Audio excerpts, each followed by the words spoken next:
Hey, Frank. I was wondering, how much does being above the vaccination threshold affect your day-to-day working environment in the practice facility when you guys are able to get together? And to your eyes, does it help communication? Does it help chemistry? What is the difference that you see? Well, I just think everyone being able to eat out, I think that's going to help our guys, build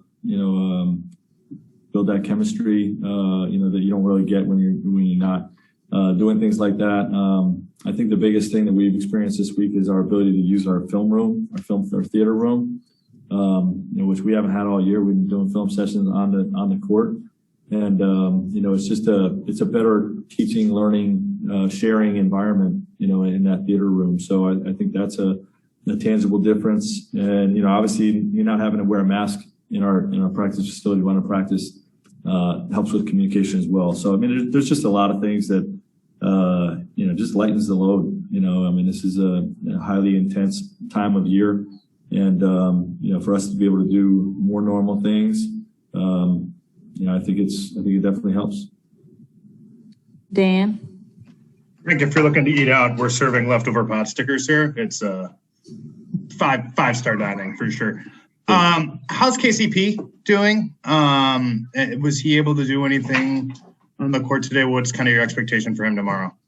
Yeah, all we did is walk through stuff today. And both he and Anthony are going to be listed as questionable with their knee issues. KCP with a knee contusion, and AD with a sprained knee. Both will be listed as questionable, dealing with some soreness, but we're hopeful that they both play. Jovan? Hey, Frank.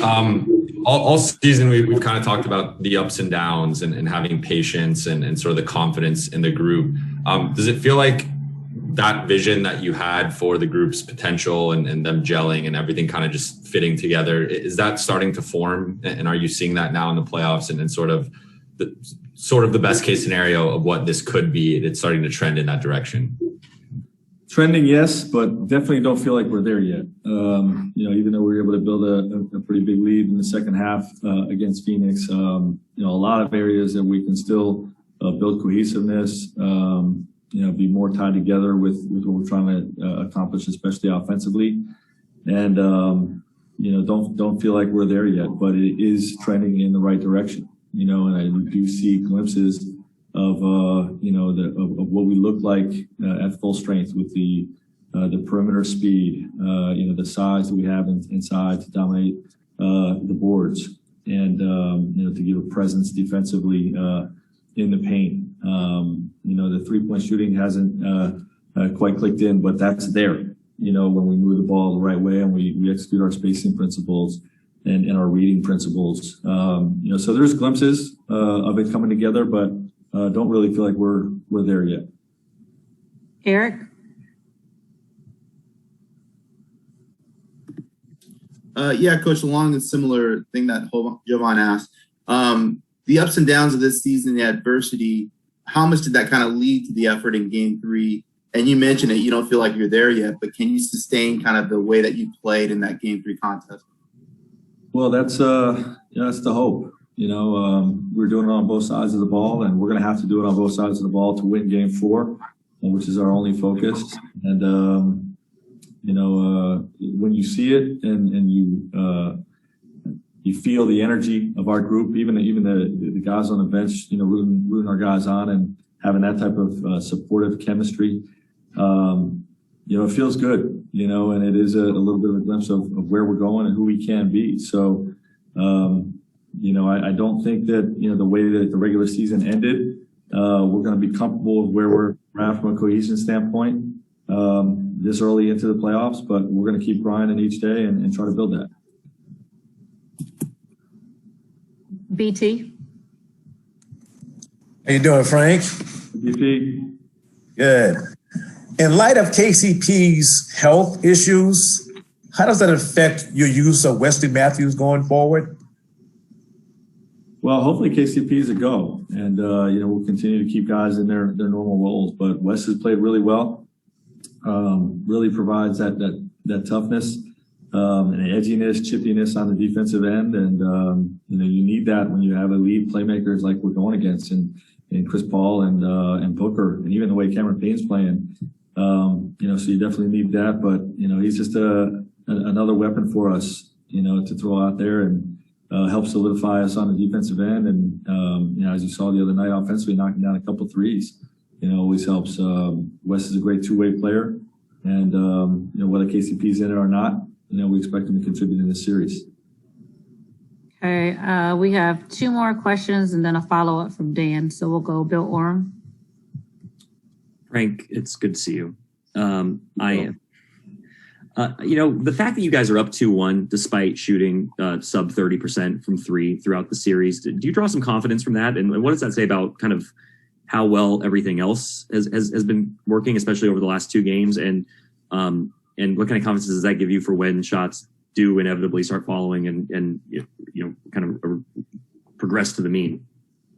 Well, it just strengthens our belief that if you defend and rebound, you're always going to have a chance to win in the playoffs.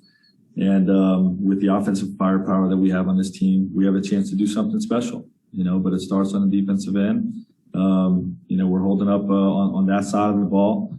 We have to be better with how we're executing offensively. And, it's been a big point of emphasis the last few days. And we were upset with how we came out in the first half the other night. And I think you saw that with how we came out in the third quarter and in the second half. So, hopefully that's a snapshot of who we're ultimately going to be when we reach our full potential as a team that really overwhelms you with our offense and that is very difficult to score on, and that's how we make deep playoff runs. And, hopefully that all comes together. Harrison. Hey, Frank, I just asked Wes about the three-point shooting, and he said that basically the team just can't panic about the slump that you're in right now. Has that pretty much been your message to the group, is just to keep with it, keep shooting, stay confident? Of course. You have to shoot, without hesitation, without a conscience. And you have to, the bigger picture is you have to continue to focus on shot quality.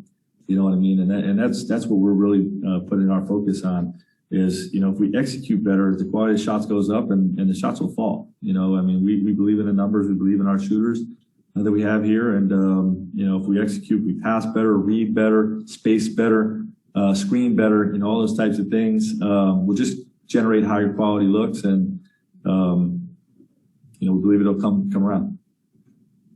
Okay. And lastly, the follow-up for Dan. Frank, after kind of slow starts in the play-in game in game one, your team is, I guess, hit first to use sort of like the cliche that people always kind of say. What changed, and has that message been reinforced, or do you think that kind of your team has sort of flipped the switch and is that's who they are now? In terms of hitting first in the first half? Yeah, just kind of like, being the more physical team, the more aggressive team, the team that kind of dictates sort of the play. Yeah, I'm not sure exactly what's changed other than, that's who we always want to be, and, when it doesn't happen, we're disappointed in how that plays out.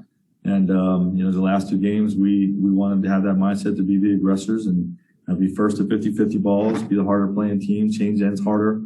And, I think, even though we started a little bit slow offensively in game two, the way we came out with overpowering offense, that's going to be the key to to winning the next game, to winning game four. So, but that's always supposed to be our identity, is to be the harder playing, more physical team. All right. Thanks so much, Coach.